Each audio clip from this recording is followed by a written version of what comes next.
Taga saan ka? Ba't nandito ka? Hindi ko pa kumakain?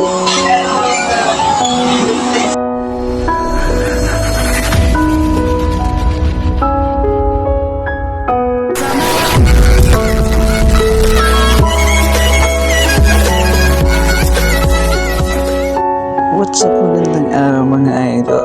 Sa araw nga na ito mga idol ay hindi ko inaasahan ang pagkakataon na ito.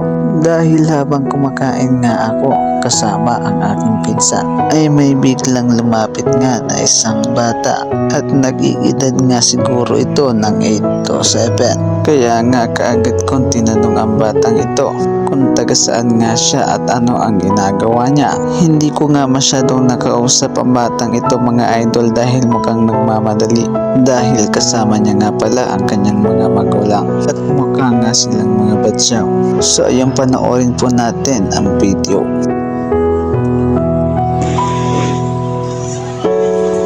Uy, Mary. Teka lang. Taga saan ka? Ba't nandito ka? Hindi ko pa kumakain? Gusto mo kumain? Pira lang? Hindi ka nag-aaral? Ilang taon ka na? Ha? Bibigyan kita pira. Ha? Pambili ito ng pagkain ha?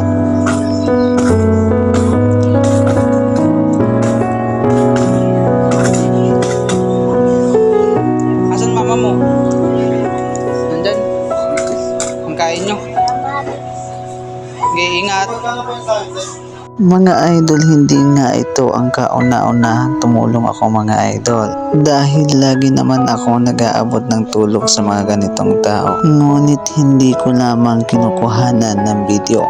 Dahil dati pa man ay nag-post na nga ako or minaydi ko na hindi ko kaya. At natuturog ang aking puso sa tuwing nakikita ko ang mga batang nalilimos at ginagawa ang ganitong bagay para magdiskarte. Don't judge me mga idol, maliit o malaki man ang aking ibinigay. Ang importante naman ay galing ito sa aking puso.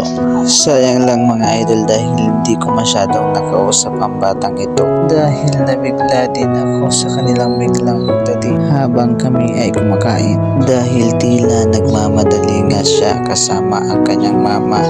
At nung nakita ko ang kanyang mama ay nginitaan ko na lamang. So ayun mga idol, don't judge me na lang. Dahil madalas talaga akong tumulong. Ngayon ko lamang kinuhanan ng video. Naawa din talaga kasi ako sa bata. Dahil malayo-layo nga ang kanilang pinuntahan. Dahil galing pa nga sila ng Marilao, Bulacan. At nakarating nga sila dito sa Malhacan, May Kawayan, Bulacan. At dahil din sa mga nagmamahal sa atin, especially sa Team Medit Community. Maraming salamat mga idol dahil kahit papano ay nakapag-abot tayo ng konting tulong. Keep safe everyone and God bless to all.